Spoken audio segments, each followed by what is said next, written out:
Assalamualaikum warahmatullahi wabarakatuh. Berjumpa lagi cikgu hari ini untuk soalan yang ketiga.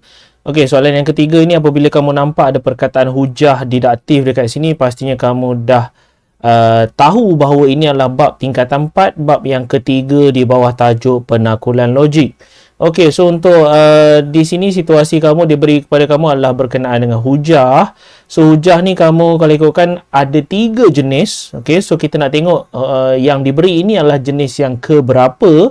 Okey, so kalau ikutkan ini adalah jenis yang pertama. So macam mana cikgu tahu? Sebab jenis yang pertama, okey, jenis yang pertama premis 1 dia akan dimulakan dengan perkataan semua. Okey, so jenis yang pertama, hujah jenis yang pertama, premis 1 dia adalah permulaan dia adalah perkataan semualah. Okey, so itu cara untuk kita kenal pasti jenis hujah ni lah. Okey, so jenis yang kedua, jenis yang ketiga kamu perlu rujuk buku teks lah. Okey, kena tengok atas soalan. Okey, so ini adalah jenis yang pertama. So cikgu dah tulis dia punya rumus dekat sini. Okey. So kita nak declare terlebih dahulu apakah A, apakah B, sebab kita dah tahu ini adalah jenis yang pertama dimulakan dengan perkataan semua. Okey, so selepas perkataan semua seharusnya kamu akan ada A dan kemudian kamu ada ialah dan kemudian kamu ada B. Okey, so kalau kamu tengok daripada premis 1 ini tiada perkataan ialah. Okey, tapi kita boleh katalah bahawa kubus. Okey, so cikgu boleh kata kubus sekejap cikgu boleh kata bahawa kubus ini ialah A. Okay, dan kemudian kamu mempunyai 6 permukaan ini ialah B. So macam mana cikgu boleh tahu setakat kubus ini hanyalah berfokus kepada A. So yang selebihnya adalah B. So kita cuba tengok kepada kesimpulan. Okay, so kesimpulan kamu kalau kamu tengok seharusnya kesimpulan dia akan bermula dengan C. C bermaksud sesuatu yang baru. Okey, tidak wujud dalam premis 1 tapi dalam premis 2 dan juga kesimpulan dia wujud. So C adalah perkara yang baru. So daripada sini kamu boleh nampak C kamu adalah pepejal geometri H. Okey, so itu adalah kamu punya C, manakala belakangnya seharusnya diikuti dengan B. So B kamu dalam situasi ini bermaksud mempunyai 6 permukaan. So itulah yang cikgu boleh kata bahawa B kamu dekat sini. So inilah B dia. So inilah B yang sama dalam premis 1. Sebab itulah cikgu kata kubus kamu ialah A dan yang selebihnya adalah B. Dan kita boleh kuatkan lagi kita punya hujah itu berdasarkan kesimpulan yang mana seharusnya dia akan ada C di hadapan. So ialah tiada dalam ayat ni. So tak apa, tak ada masalah. Tapi pastinya C di depan dan B di belakang. Yang mana B kamu adalah mempunyai 6 permukaan. Okey, so pastinya untuk premis 2 dia akan hadir C lagi sekali. Okey, so C ini dan juga C yang atas ni adalah C yang sama. So bermaksud jawapan kamu dia akan jadi macam inilah. So pepejal, okey, cikgu tulis sedikit. So pepejal geometri H. So kalau ikutkan inilah kamu punya C lah. Okey, iaitu C yang bawah ni pepejal geometri H.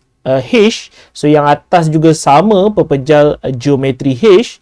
Okey, cuma yang belakang ini seharusnya diikuti dengan A. So jawapan kamu akan jadi pepejal geometri H ialah kubus.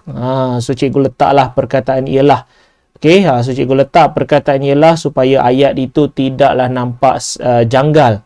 Okey, mungkin cukup sekadar pepejal geometri H kubus. Tapi kenapa cikgu kata cukup sekadar itu? Sebab kamu dah ada C, kamu dah ada A di belakang. Tapi nak bagi nampak ayat itu sedap, kita letaklah perkataan ialah. Walaupun di bawah dalam kesimpulan, ialah itu tidak wujud. Okey, so premis 2, inilah jawapan kamu, iaitu pepejal geometri H ialah kubus. Okey, so selesai untuk A. So kita beralih kepada B. Okey, so beralih kepada B, ini adalah berkenaan dengan didaktif. Okey, so untuk didaktif dekat sini dia suruh kamu buat kesimpulan secara didaktif. Ketahuilah bahawa apabila melibatkan didaktif, cikgu suka untuk ingatkan bahawa soalan ini akan dibekalkan rumus.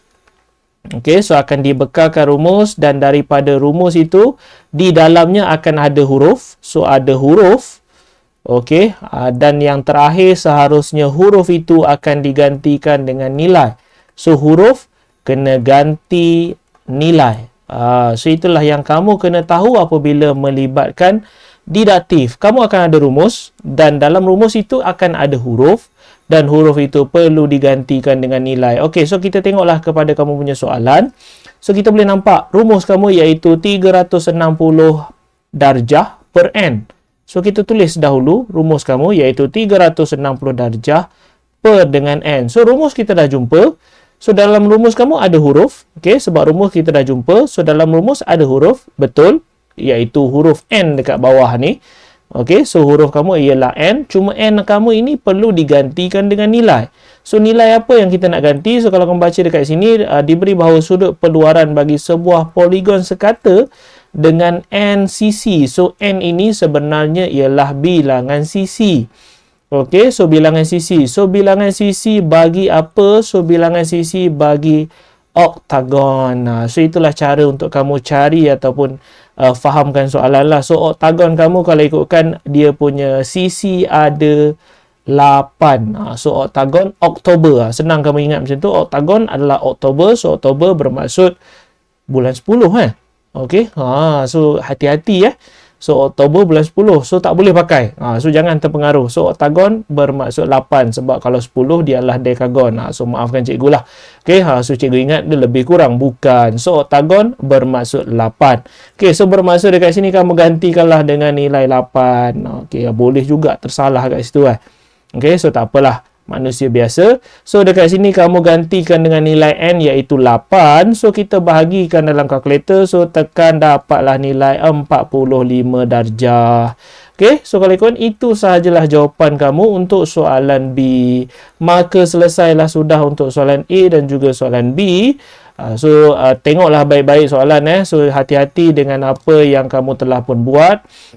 So jangan lupa untuk tinggalkan ruangan komen di bawah dengan sebarang komen. Okey, ataupun cadangan soalan lain yang nak dibincangkan. Okey, so jangan lupa tekan button like dan juga subscribe sebagai tanda sokongan untuk channel cikgu ini. Sehingga kita berjumpa lagi di soalan yang lain. Assalamualaikum warahmatullahi wabarakatuh.